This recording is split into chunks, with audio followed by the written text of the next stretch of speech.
নির্বাচনে কি ভোট দেওয়া যাবে? খারাপ ভালোর পক্ষে, না হলে কার পক্ষে? আমরা আসলে, বিশেষ করে আমি এই প্রশ্নের সরাসরি কোনো উত্তর এই জন্য দিই না।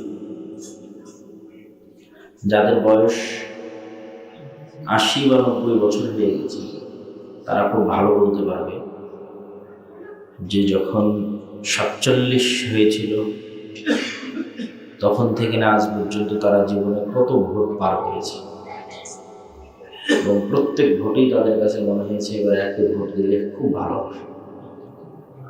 তারপরে ভোট দেওয়ার 2-3 বছর পর আবার অকি গালি দিয়েছে। এই সাময়িক আবেগ থেকে মানুষ বের হতে পারে না, এটাই মানুষের সবচেয়ে বড় দুর্বলতা। মানুষ ওই দিন সফল হবে যেদিন দীর্ঘমেয়াদী চিন্তা করে, যে 80-90 বছরে তো এটাতে কোনো কাজ হবে না, তাহলে আমাদের ভিন্ন কিছু চিন্তা করতে হবে, সেটা দীর্ঘমেয়াদী চিন্তা করতে হবে। এই দীর্ঘমেয়াদের কাজ মানুষ করতে চায় না। এখানে অনেক যুবক আছে বলবে যে আপনি ঘোষণা দেন আমরা জীবন দিয়ে দেব। বাবা তোমাকে জীবন দিতে বলে, ওসমান হাজি বলেছিল তোমাকে পড়তে, জ্ঞান অর্জন করতে। আমিও একই কথা, জীবন দেওয়া তো অনেক সহজ কাজ, পড়ে মানুষ হওয়া কঠিন কাজ। মানে যেটা আসল কাজ ছেড়ে দেয়। প্রথম আলোর মতো একটা প্রথম আলো বাদ তুলে দেওয়া জ্ঞান দেয়, জীবন দিয়ে দেয় কোনো কাজ। ব্র্যাকের মতো আর একটা প্রতিষ্ঠান তৈরি করতে হবে জ্ঞান এবং পরিশ্রম, তাই না? মানে জীবন দেওয়ার সাথে কোনো সম্ভব। জ্ঞান অর্জন করে, পরিশ্রম করে, দীর্ঘমেয়াদে প্ল্যান। এই দেশ তোমাদের, এই মাটি তোমাদের, জাস্ট চেষ্টা লাগবে দীর্ঘমেয়াদ। আবেগে পা হওয়া যায়, জ্ঞান অর্জন করতে হবে, দীর্ঘমেয়াদে শক্তিশালী প্রতিষ্ঠান গড়ে তুলতে হবে। আমি দীর্ঘমেয়াদ নিয়ে কাজ করার পক্ষে। আর এগুলো আমি মনে করি ছোট বাচ্চাদের যেমন বিভিন্ন খেলনা দিয়ে ভুলিয়ে রাখে না, ভুলিয়ে রাখা হয় না, আমার কাছে মনে হয় জাস্ট যে আমরা ছোট বাচ্চা, আমাদেরকে ললিপপ দিয়ে ভুলিয়ে রাখতেছে। সেই ললিপপটা কি তুমি ভোট দিতে পারো, কি মজা! এই তাৎক্ষণিক মজা দিয়ে 5 বছরের জন্য খুন, গুম, রাহাজানি সব হার। আর আমার মজাটা কোনটা? আমি ভোট দিতে পারবো। তো ছোট বাচ্চা মুখে ললিপপ দিয়ে ভুলে আগামী 5 বছর কি হবে? একটা নেশা, আফিমের মতো নেশা করছে। কিভাবে আমরা দাঈ ইলাল্লাহ হতে পারবো? জ্ঞান অর্জন ছাড়া সম্ভব নয়। জ্ঞান অর্জন করতে হবে প্রথমে কোরআন বিশুদ্ধ তেলাওয়াত, কোরআন বোঝার চেষ্টা করে, আরবি ভাষা শেখার চেষ্টা করে। আর একটা জরুরি বিষয় থাকবে আকীদা, তারপর জরুরি বিষয় থাকবে রাসূল সাল্লাল্লাহু আলাইহি ওয়াসাল্লামের সুন্নাত। তারপর আস্তে আস্তে আরো উপর লেভেলে গেলে আরো অনেক জ্ঞান আছে, উসুলে ফিকহ আছে, উসুলে হাদিস আছে, বালাগাত, মানতিক, অনেক কিছু আছে। আর প্রাথমিক এমনি বাংলায় সামারি জানার জন্য অনেক বই আছে, তার মধ্যে আল্লাহর পথে যাত্রা, এই বইটাও একটু চমৎকার।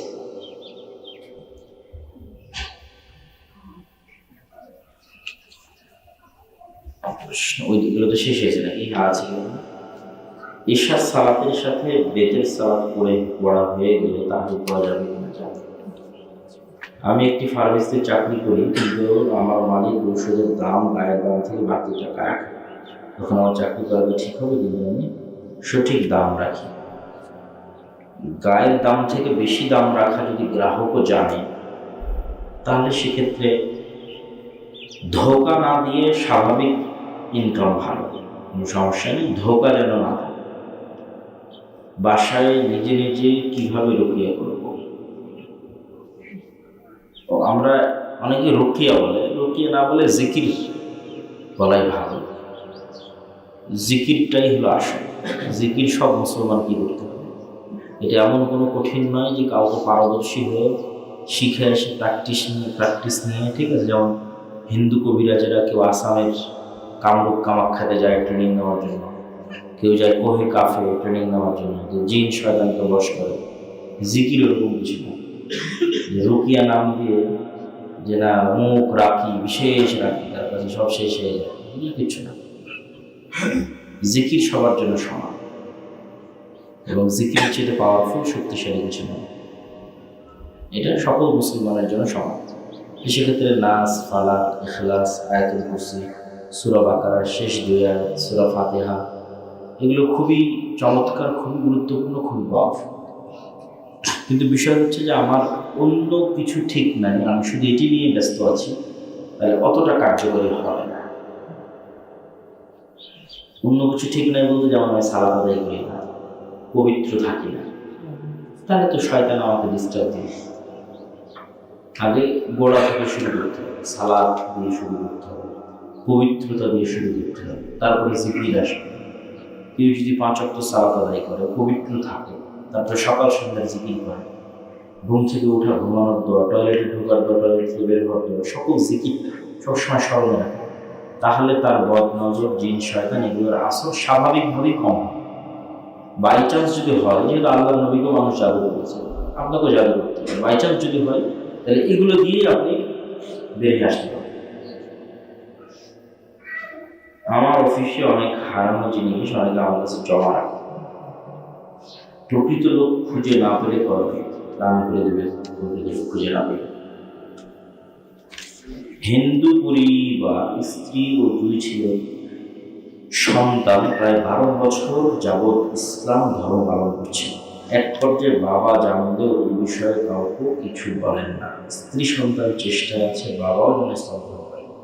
এমন তো অবস্থায় সংসারও চলছে, সংসার চলতে পারে না। বাবা যদি ইসলাম গ্রহণ না করে, হিন্দুই থাকে এখন 1 সেকেন্ডের জন্য, তাহলে এটাকে বিবাহ বিচ্ছেদ হিসেবে ধরে নেওয়া হবে। অর্থাৎ স্ত্রী যখন ইসলাম গ্রহণ করেছে তখন বিবাহ বিচ্ছেদ হয়েছে, তারা একত্রে একসাথে থাকতে পারবে না।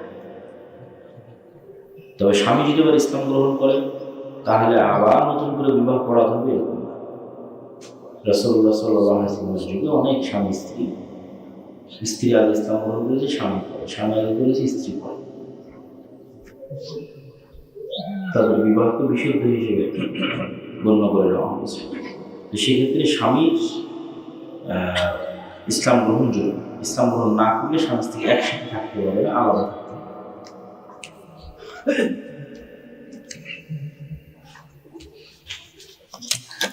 শাইখ, আমি একজন কিতাব বিভাগের ছাত্র, আমি বিভিন্নমুখী জ্ঞানী আলেম হতে চাই, আবার বিভিন্ন কারণে আমি পিছিয়ে পড়ি। আমি মনে করি যে আমার বিয়ে করা দরকার, আবার মনে করি আমার আর্থিক অবস্থা অতটা ভালো নয় যে বিয়ে করে চলতে পারবো। এখন আমার কি করা দরকার? আমি ইনকামে মনোযোগ দিব না পড়ালেখায় বেশি মনোযোগ দিব? মহাবিপদ। তোমার মনের ছোট বয়স তো সরলভাবে তুলে ধরেছে। 20 বছর বয়স।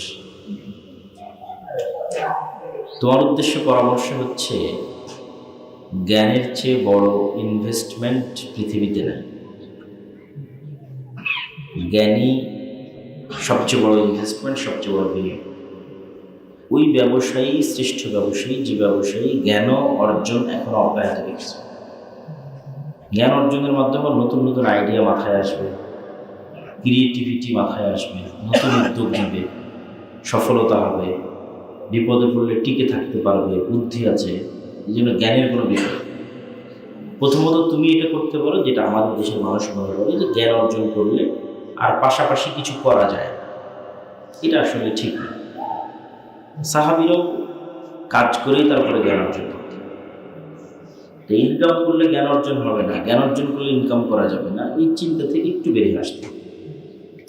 জ্ঞান অর্জনের পাশাপাশি ছোটোখাটো চলার মতো ইনকামের চেষ্টা অবশ্যই করতে। সেক্ষেত্রে আমাদের স্টুডেন্টসরা টিউশনি করায় সেটা করতে পারে, ছোটোখাটো ব্যবসাও শুরু করতে পারো, কিন্তু ফোকাস রাখতে হবে জ্ঞানের উপর বেশি। আর ইনকামটা হবে অভিজ্ঞতা অর্জনের জন্য এবং স্বাভাবিক জীবন পরিচালনা।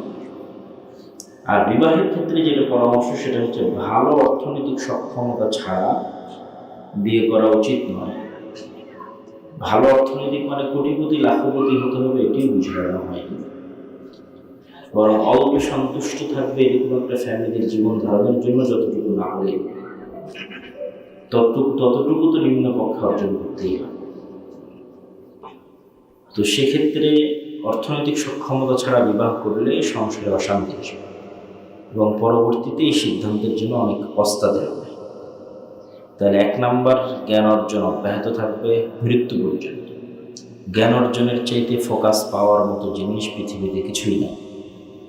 2 নাম্বার, জ্ঞান অর্জনের পাশাপাশি ধীরে ধীরে ইনকাম শুরু করতে হবে, তবে সেটার প্রতি ফোকাস দেওয়া যাবে না যতক্ষণ না পড়াশোনা শেষ না হচ্ছে। 3 নাম্বার, মোটামুটি একটা অর্থনৈতিক সক্ষমতা অর্জনের পরেই বিয়ে করতে হবে। প্রশ্ন হচ্ছে, যতক্ষণ আমার বিবাহ করতে দেরি হবে ততক্ষণ যদি আমার দ্বারা গুনাহ হয়, তাহলে সেক্ষেত্রে কয়েকটা জিনিস মাথায় রাখতে হবে। 5 ওয়াক্ত সালাত জামাতে আদায় করলে, নিয়মিত সিয়াম পালন করার চেষ্টা করলে, নিজেকে কাজে ব্যস্ত রাখলে, কাজে মানে জ্ঞানের কাজে, ইনকামের কাজে, কাজে ব্যস্ত রাখলে এমনিতেই গুনাহের পরিমাণ কমে যায়, এমনিতেই কমে। অলস মস্তিষ্ক শয়তানের কাজ, যেখানে কাজ নাই ওখানে গুনাহ হবে। তাহলে যদি নিজেকে জ্ঞানের কাজে ব্যস্ত রাখা হয়, তারপরে পাশাপাশি একটু পড়াশোনা, ব্যবসা বাণিজ্যের কাজে ব্যস্ত রাখা হয়, তাহলে এখানে, এবং পাশাপাশি 5 ওয়াক্ত সালাত এবং সিয়াম, তাহলে এখানে গুনাহের অপশন খুব কম। তারপরে কথা হচ্ছে যে গুনাহ মানুষের হবেই। মানুষ নিষ্পাপ হওয়ার জন্য পৃথিবীতে মানুষ আসে, গুনাহ হবে এটাই সব। গুনাহ হলে আল্লাহ সুবহানাহু ওয়া তাআলার কাছে তওবা ইস্তিগফার করে ক্ষমা চেয়ে নেওয়ার চেষ্টা করতে হবে, সতর্ক থাকতে হবে। কিন্তু গুনাহ হওয়া মানে হতাশ হওয়া, ব্যর্থ হওয়া, বিষয়টা এমন নয়। এই চিন্তা থেকেও বেরিয়ে আসতে হবে, এটা শয়তানের চিন্তা। গুনাহ করিয়ে আমাদেরকে চরমভাবে হতাশ এবং ব্যর্থ করে দিচ্ছে। কিন্তু ব্যর্থ হয়, গুনাহ হবে, আল্লাহর দয়া এবং রহমতের আশা দাঁড়িয়ে আবারও ফিরে আসার চেষ্টা করো। তাহলে পড়াশোনা অব্যাহত রাখো, হালকা ইনকামের চেষ্টা করো, 5 ওয়াক্ত সালাত আদায় করো, সিয়াম পালন করো। আমার 5 বছর পরে 50 লাখ টাকা একটা কাজে প্রয়োজন, আমি সেই লক্ষ্যে টাকা জমাচ্ছি। এই টাকার কি জাকাত প্রয়োজন?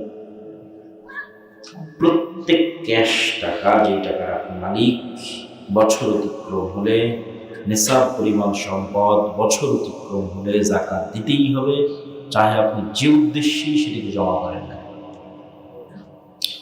টাকা ব্যবহার হয়ে গেছে, এখন আর হাতে নেই, সেটা ভিন্ন জিনিস। টাকা দিয়ে জমি কিনে ফেলেছে, এখন আর হাতে নেই, ভিন্ন জিনিস। এখন ওই জমি যদি আমি স্বাভাবিক আমার বাড়ি করার জন্য, চাষাবাদের জন্য কিনে থাকি, তাহলে আর জাকাত নেই, শেষ। বাড়ি হিসেবে ব্যবহার করলে আরও জাকাত, চাষাবাদ করলে ওষুধ আসতে পারে। আর আমি জমিটা কিনেছি আবার বিক্রি করবো, এই জন্য তারপর দামের উপর জাকাত আসবে। ব্যবসা করে ইনকাম করতে চাইলে জাকাত দিতেই। তাহলে খরচ করে ফেললে জাকাত থেকে মুক্তি পাওয়া যেতে পারে, বা জাকাত কমে আসতে পারে হিসাবে, কিন্তু হাতে আছে জাকাত দিয়ে আর নাই। শেষ করে আর দিয়ে না। ভোটের বিষয়ে একটা প্রশ্ন আসছে, উত্তরে ছোট বাচ্চা বানিয়ে রাখা হয়েছে, এটাই মনে রাখতে হবে। সারাদিন কোরআন তেলাওয়াত করলে ফজিলত কি? কোরআন তেলাওয়াতের ফজিলত তো সবার জানা, প্রতি হরফে 10টি, এটা একটা নির্ধারিত ফজিলত। এমনি ফজিলত রহমত, বরকত, সাকিনা অবতীর্ণ হয়, এটা একটা ফজিলত। আরো ফজিলত কোরআন কি আমাদের বাড়ি শাফাত করবে, সেটা একটা ফজিলত। আরো ফজিলত জিন শয়তান বদনজর সেগুলো থেকে হেফাজত, এটা একটা ফজিলত। আরো ফজিলত যদি অর্থ বুঝে জ্ঞানের সাথে সামনে আগানো হয়, তাহলে তো আরো অনেক কিছু শিখা যাবে। না, প্রশ্ন দিয়ে সবসময় উজু অবস্থায় থাকা যায় না, বিনা উজুতে জিকির করা যাবে কি? যাবে। আমি গভর্নমেন্ট প্রজেক্ট কনসালটেন্সি করি, কিন্তু গভর্নমেন্ট প্রজেক্ট চলে এটিভি ওয়ার্ল্ড ব্যাংকের লোনের টাকায়। তাহলে সেখানে আমার ইনকাম ইসলাম সম্মত কিনা? গভর্নমেন্ট প্রজেক্টের কনসালটেন্সি করি, কিন্তু গভর্নমেন্ট প্রজেক্ট চলে এটিভি ওয়ার্ল্ড ব্যাংকের লোনের টাকায়। এটা একটু চিন্তা করে বলতে হবে। যদি আপনার ইনকামের মূল উৎস তাদের লোনের প্রদত্ত অর্থই হয়, তাহলে বিষয়টা বিশুদ্ধ হবে। যে ঠিক আছে, আমরা বৈঠক শেষে দোয়া করি, সুবহানাকা আল্লাহুম্মা ওয়া বিহামদিকা আশহাদু আল্লা ইলাহা। যতই একটানা নফল সিয়াম রাখেন আর যতই একটানা নফল সিয়াম ছাড়েন, একটা বিষয় কোনো সময় মিস হতো না। সেটি কি? মা রাআইতু রাসূলুল্লাহ সাল্লাল্লাহু আলাইহি ওয়াসাল্লাম ইস্তাকমালা সিয়ামা শাহরিন, কখনো একটা একটানা পুরো 1 মাস নফল সিয়াম তিনি রাখেননি। 1 নম্বর পয়েন্ট আয়েশা রাদিয়াল্লাহু তাআলা বলছেন যে কখনো একটানা 1 মাস নফল সিয়াম তিনি রাখেননি রমাজান ছাড়া। তাহলে একটানা 30 দিন সিয়াম পালন করেছেন শুধুমাত্র কোন মাসে? রমাজান মাসে। রমাজানের বাইরে রাসূল সাল্লাল্লাহু আলাইহি ওয়াসাল্লাম তার জীবনে কখনোই কোনোদিনও অন্য কোনো মাসে একটানা পূর্ণ 30 দিন সিয়াম রাখেন। এবার পরের বাক্য হচ্ছে ওয়ামা রাআইতুহু আকসারা সিয়ামান মিনহু ফি শাবান। আর যে মাসে সবচেয়ে বেশি সিয়াম রাখতেন, পুরো মাস তো পূর্ণ করতেন না, কিন্তু সবচেয়ে বেশি রাখতেন রমাজানের পরে সিয়াম, সেই মাসের নাম হচ্ছে শাবান। তাহলে এখানে কয়েকটা জিনিস ফুটে উঠল। রাসূল সাল্লাল্লাহু আলাইহি ওয়াসাল্লাম কখনো একটানা সিয়াম শুরু করলে ছাড়তেন না। হতে পারে 7 দিন 10 দিন, ভাবে বোঝা যাচ্ছে কথার গতিতে। আবার কখনো বিরতি দিতেন, তখনও হতে পারে একটানা 7 দিন 10 দিন বিরতি দিয়েছেন। আর একটানা 30 দিন সিয়াম পালন করেছেন, সেটা রমাজান। রমাজানের বাইরে সবচেয়ে বেশি সিয়াম পালন করেছেন, সেটা শাবান। কেন? সেটা আমরা হাদিস থেকে শুনবো যে কেন শাবান মাসে রাসূলুল্লাহ সাল্লাল্লাহু আলাইহি ওয়াসাল্লাম সবচেয়ে বেশি সিয়াম পালন করেছেন। আব্দুল্লাহ বিন আব্বাসও বলেছেন মা আলিমতুহু সামা শাহরান কুল্লুহু ইল্লা রমাদান। আমরা জানি না যে আল্লাহর নবী কখনো পূর্ণ মাস সিয়াম রেখেছে, শাহরান কামেলান, রমজান ছাড়া। আমাদের জানা।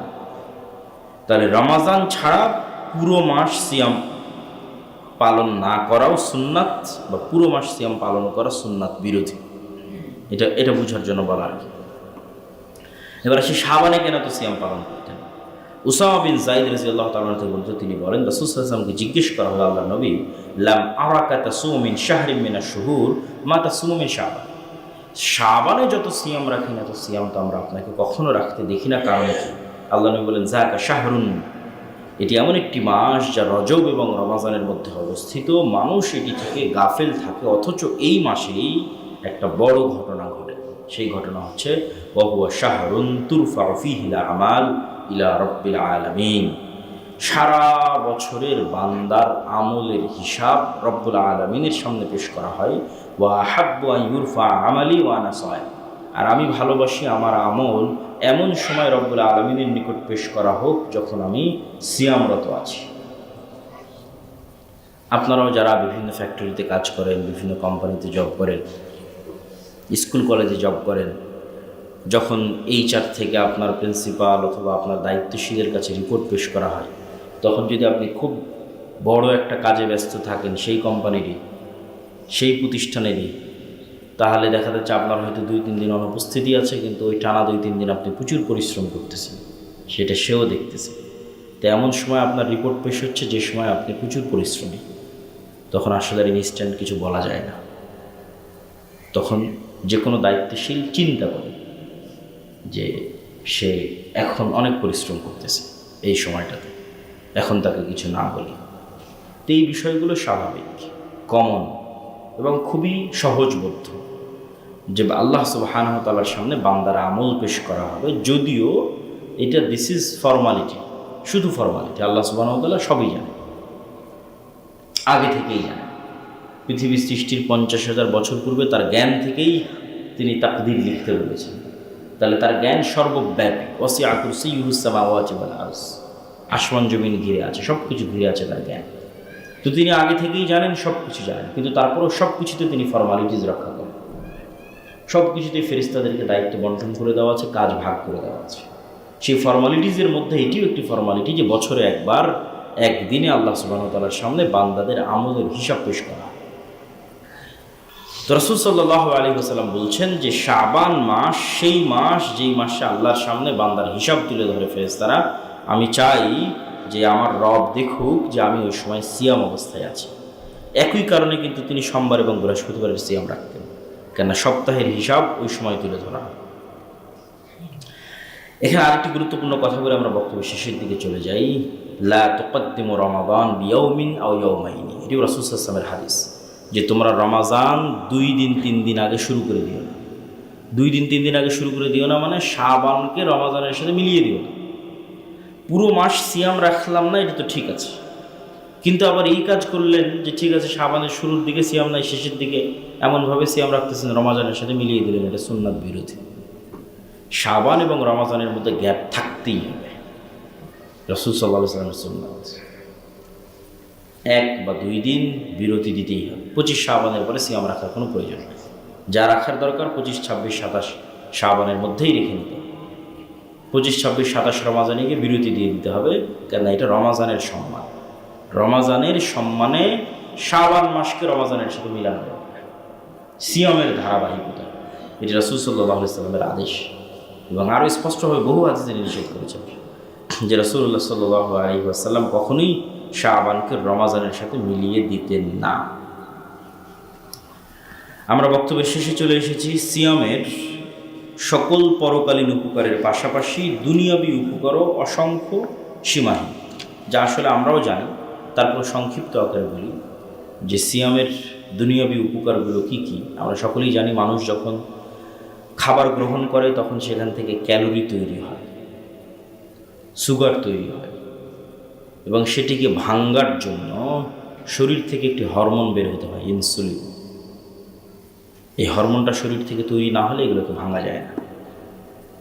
ধরেন আপনার শরীর থেকে ইনসুলিন তৈরি হচ্ছে না, তাহলে যা খাচ্ছেন সব রক্তের সাথে মিশ্রিত অবস্থায় থেকে যাচ্ছে। ওই সুগারগুলো যখন রক্তের সাথে মিশ্রিত অবস্থায় থেকে যায়, তখন এগুলো আস্তে আস্তে গিয়ে হার্টে জমা হয়, আস্তে আস্তে গিয়ে লিভারে জমা হয়, আস্তে আস্তে গিয়ে কিডনিতে স্টোন তৈরি করে, পাথর তৈরি করে, এবং একটা পর্যায়ে ধীরে ধীরে আমরা মৃত্যুর দিকে ধাবিত হয়ে যাই। এই জন্য শরীরে ইনসুলিন তৈরি হওয়া খুবই জরুরি।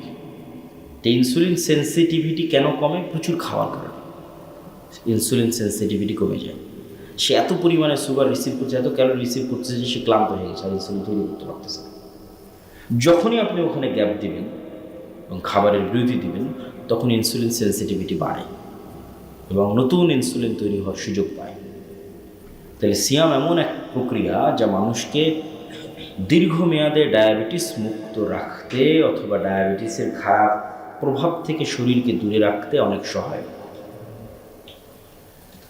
দ্বিতীয়ত, আমাদের শরীরের যে সেলগুলো আছে, কোষগুলো আছে, এই প্রতিটা কোষ প্রতিনিয়ত নতুনভাবে তৈরি হয়, প্রতিনিয়ত। কিন্তু আমাদের খাদ্য অভ্যাসের বিকৃতির কারণে আমরা যে খাদ্য অভ্যাস পাল্টিয়ে ফেলেছি, জাঙ্ক ফুড, ফাস্ট ফুড, তেল, চর্বি, রেড মিট, এগুলো সবসময় বেশি খাওয়ার কারণে, আমরা আমাদের খাদ্য অভ্যাস পাল্টিয়ে ফেলার কারণে শরীর অনেক সময় রিপেয়ার করার সুযোগ পায় না। তখন পুরাতন সেল থেকে যায় শরীরের মধ্যে, কোষ থেকে যায় নষ্ট অবস্থায়, ভাঙ্গা অবস্থায়। সেগুলোকে শরীর খেয়ে ফেলে নতুন কোষ তৈরি করবে সুযোগ পায় না। এই কোষগুলোই জমা হতে হতে ক্যান্সার সেল তৈরি হয়, এই খারাপ কোষগুলো থেকে। এই প্রক্রিয়াও বাধাগ্রস্ত হয় যদি মানুষ সিয়াম পালন করে। সিয়াম পালন করলে শরীর সুযোগ পায় তার পুরাতন কোষগুলোকে খেয়ে ফেলার। যদি একটানা সিয়াম পালন হয়, তাহলে শরীরের মধ্যে থাকা ময়লা আবর্জনা সেগুলো শরীর নিজেই খেয়ে ফেলে এবং খেয়ে পরিষ্কার করে ফেলে, এবং একদম নতুন তরতাজা সেল তৈরি করে তার শরীরের মধ্যে। এরকম আরও বিভিন্নভাবে সিয়াম মানুষের শরীরকে উপকার দেয়। এই জন্য আজকের আধুনিক বিজ্ঞানে ডাক্তাররা ফাস্টিংকে অনেক বড় একটা চিকিৎসা হিসেবে তুলে ধরেছে। কিন্তু সাথে যদি আমরা নিয়ত রাখি, বা আমরা যদি নিয়ত রাখি রাসূলুল্লাহ সাল্লাল্লাহু আলাইহি ওয়াসাল্লামের সুন্নতের অনুসরণের, তাহলে একই সাথে পাচ্ছি নেকি এবং একই সাথে পাচ্ছি শারীরিক উপকার। তাই দেরি না করে রমাজানের পূর্বেই শাবান মাস, যে মাসে আমরা অবস্থান করছি, এই মাসে বেশি বেশি নফল সিয়াম পালনের উদ্যোগ নিন। শাবান মাসে নফল সিয়াম পালনের সর্বশেষ যে উপকারিতা, সেটা হচ্ছে রমাজানকে রিসিভ করা, রমাজানকে মূল্যায়ন করা। আপনি নিশ্চিত থাকেন যে ব্যক্তি শাবান মাসে নফল সিয়াম পালনে অভ্যস্ত, তার কাছে রমাজান অনেক দাম। সে রমাজানে সিয়াম পালন করে, রমাজানে ইবাদত করে অনেক মজা পাবে, অনেক আনন্দ পাবে। আর যার কাছে রমাজান উপস্থিত হয়ে গেলে হুট করে ঘুম থেকে উঠে শুনতেছে আজকে থেকে সিয়াম, মানে যেহেতু শাবানে সিয়াম রাখেনি, তাহলে বিষয়টা কিন্তু এরকম। ঠিক যেমন আপনি জামাত ছুটে যাবে তো দৌড়ে মসজিদে আসতেছে, দৌড়ে মসজিদে এসে একটা সিজদা পেয়েছে, ওই একটা সিজদার পর আর কোনো মতে 4-5টা ঠক ঠক করে আবার উঠে বেরিয়ে দৌড় মেরে চলে গেলেন, তাহলে এই সালাতে তো আপনি কোনো মজা পাবেন না। আর যে আজান শোনা মাত্র সব কাজ অফ করে দিয়েছে, তারপরে ধীরে স্থিরভাবে উজু করে মসজিদে এসে সুন্নাত পড়ে বসে থেকে জিকির আজকার তাসবিহ করে জামাতে সালাত আদায় করে আবার বসে জিকির আজকার তাসবিহ করে আবার সুন্নাত পড়ে মসজিদ থেকে ধীরে স্থিরভাবে বেরিয়েছে, সালাতে মজা পাবে। তাহলে আমার জীবন চলছে চলছে চলছে চলছে, কালকে শুনলাম সিয়াম, রমজানের সিয়াম। তারপরে আবার চোখের পলকে 30 দিন পার হয়ে যাবে, আমি গুরুত্বই দিতে পারবো না, ধরতেই পারবো না রমজান মাসকে, ধরার আগেই পার হয়ে যাবে। আর রমাজানকে ধরতে চাইলে তার প্রস্তুতি শুরু হবে শাবান থেকে। যে শাবান মাসে নফল সিয়াম রাখবে তার কাছে রমাজানের গুরুত্বই ভিন্ন। সে রমাজানে সিয়াম পালন করে মজা পাবে, রমাজানে ইবাদত করে মজা পাবে। তাই রমাজানকে গুরুত্ব দেওয়ার লক্ষ্যে, রমাজানকে রিসিভ করার লক্ষ্যে প্রস্তুতিমূলক শাবান থেকে সিয়াম পালন শুরু করতে হবে। সিয়ামের সাথে অভ্যস্ত হতে হবে, মেন্টাল প্রিপারেশন তৈরি হবে। সামনে আসতেছে রমাজান, তাই আমি শাবানে সিয়াম পালন করতেছি। এই প্রিপারেশন আপনাকে আমলে নেকিতে অনেক দূরে এগিয়ে নিয়ে যাবে রমজান মাসে। আল্লাহ সুবহানাহু ওয়া তাআলা আমাদের সকলকে এই শাবান মাসে নফল সিয়াম পালনের তৌফিক দান করুক। আল্লাহুম্মা আমিন।